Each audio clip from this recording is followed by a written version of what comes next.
Near the well-known resort town of Heimbach lies the Schwammenau Dam, also known as the Rursee and part of the Eifel National Park. It is the second largest reservoir in Germany. The distance from the Schwammenau dam wall to the end of the reservoir near Einruhr is about 22 kilometers. During the summer months, 2 passenger ships ply the main lake, while 2 others operate on the Obersee. The journey from Schwammenau to Ruhrberg takes about 45 minutes, and from Ruhrberg to Einruhr or to the Oft Dam it takes 30 minutes each way. So here, in the heart of the Eifel, you could organize a short cruise with an overnight stay on land. First, you travel from Schwammenau to Ruhrberg and check into your accommodations there. From there, you can take boat tours to Einruhr and to the Oft Dam. The boat trips are combined with long walks on land. Also worth a visit are the beach club in Eschau and the Mariawald monastery located on the edge of the Kameter. To get there by train, travel via Heimbach. In the summer, a tourist shuttle road train runs from the train station through the town to the boat landing in Schwammenau. There are 1 or 2 digital English language guidebooks to the national park, but unfortunately they contain relatively little information. The most important data is also available in English on the national park's website. The Scotch broom or common broom, Cytisus scoparius, is a typical plant of the Eifel region. In May and June, the broom blossoms transform the Eifel into a golden yellow landscape. Because of its vibrant color, it is colloquially known as Eifelgold. Today, the Dreiborn Plateau in the Eifel National Park is particularly well known for its broom populations, but it can also be found near the Maas or in the meadows of the southern Eifel. Broom grows as a shrub and is a true sun lover. It thrives in warm, sunny locations. The name broom comes from the fact that it was traditionally used to make brooms. The broom heaths of the Eifel are a legacy of the extensive land use practiced until the end of the 19th century. Under this system, the marginal areas of the barren Eifel soils, which were used as pasture land, were only sporadically cultivated as fields. During the natural regrowth that occurred as part of the field heath rotation system, the fast-growing broom was one of the first plant species to spread across the fallow fields. As a pioneer plant whose seed remains viable in the soil for decades, broom also grows in nutrient-poor locations such as rocks, roadside verges, or on poor grassland. In open areas, this deep-rooted plant prevents heavy rainfall from washing away the soil. At the same time, the nitrogen-fixing bacteria in the root nodules of the broom improve soil quality by forming organic nitrogen compounds. The best way to reach the Dreiborn Plateau is from Erkensruhr, which lies about 3 kilometers south of Einruhr.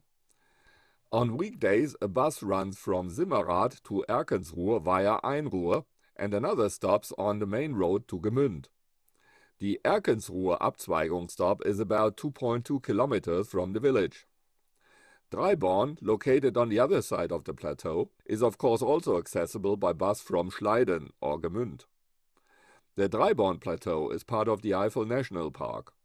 There are 1 or 2 digital English language travel guides for the national park, but unfortunately their information content is rather limited. The most important information is also available in English on the national park's website.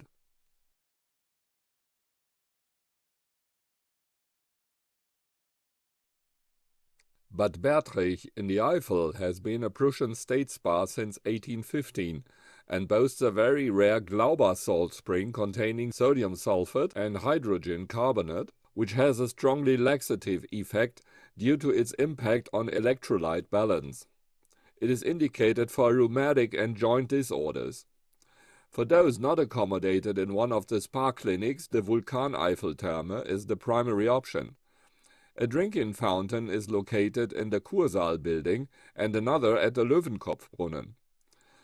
The latter is situated near a side entrance to the spa gardens on Kirchstraße and is open daily from 8 a.m. to 5:30 p.m.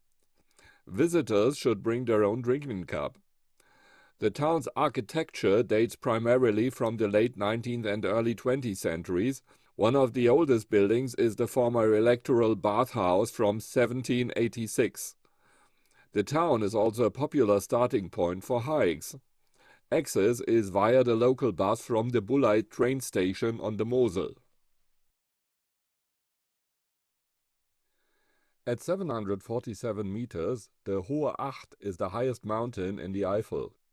Located in the Hohe Eifel region, it is of volcanic origin and consists of basalt rock. A lookout tower stands on its forested summit. This approximately 60-meter-high brick-built Kaiser Wilhelm Tower was erected in 1909 to commemorate the silver wedding anniversary of the German imperial couple Wilhelm II and Auguste Victoria, and was named in memory of Wilhelm I. On a clear day, you can see far into the Westerwald or Hunsrück from the tower's observation deck. There are numerous hiking trails around the tower. In snowy winters, visitors can enjoy winter sports in the village of Jammelshofen on the edge of the Hohe Acht. There is a ski lift, cross-country trails, and a toboggan run. The village also features a museum of classic cars. From Adenau, 8 kilometers away, 2 on-demand bus lines run to the Hohe Acht upon reservation. The bus stop is located at the Old Mountain Hotel on the country road.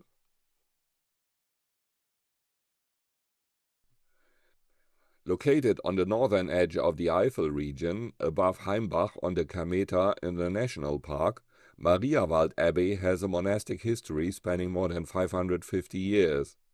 A history marked by a special connection between people seeking God and nature. After the last monks left Mariawald in 2018, efforts have been made in recent years to continue operating the old abbey as a spiritual center. The parish of Heimbach has taken over the spiritual care of the monastery church, where services are held, and both the monastery restaurant and the book and art shop, as well as the gift shop, are open daily. The Mariawald pear soup is nothing short of legendary, and you can even take it home in a can. The monastery liqueurs and Trappist beer are also highly recommended. The brewing equipment is visible from the dining area. On Sundays and holidays, guided tours of some of the monastery's rooms are also offered. The monastery's future does seem secure, as a new operating company plans to transform the old monastery into a new guest house with 50 to 70 rooms. The entire facility is to be run in a spiritual vein, offering retreats, relevant courses, and more. Mariawald Abbey can be reached from Heimbach by public bus, which stops either directly at the abbey or at Haus Kameta, about 1.2 kilometers away. On weekends, a taxi bus also runs from Gmünd to Haus Kameta.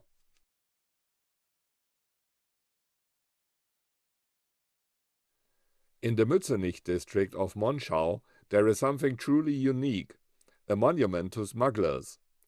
It commemorates the coffee smuggling that flourished in this border region with Belgium, particularly between 1945 and 1953. At the time, the coffee tax was 10 Deutschmark per kilogram, which made smuggling very lucrative. Consequently, things got quite wild in the border region. When German customs officials began using firearms, the smugglers countered with armored trucks and, in some cases, even armored personnel carriers, vehicles that had come from US stockpiles and been stolen from a Belgian barracks. During this period, 31 smugglers and 2 custom officers died, and there were hundreds of injuries, including bystanders. A large portion of the profits went towards the reconstruction of churches destroyed in the war, which was viewed favorably by the Catholic Church. Some pastors even blessed the smugglers. It was not until 1953, when the coffee tax was lowered to 4 Deutschmarks, that coffee smuggling began to decline. Today, the life-size bronze monument of a mischievous smuggler, by sculptor Klaus G., has been standing at the former border crossing since 2011, commemorating this adventurous, hardship-filled era.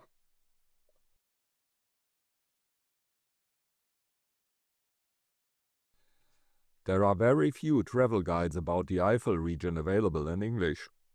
Aside from the one presented here, There are essentially only two other up-to-date online travel guides, both of which focus exclusively on the relatively small area of the so-called national park and, moreover, are not available in print. There are hardly any recently published illustrated books or travel guides in print. Most of them are already several decades old. The travel guide, titled A Journey of Discovery Through the Wild Romantic Eifel, published in 2013, is available in 3 languages, German, English and Dutch, and features numerous color photographs and several articles in all 3 languages. In addition to the version with Dutch as the 3rd language, there is also a book version with French.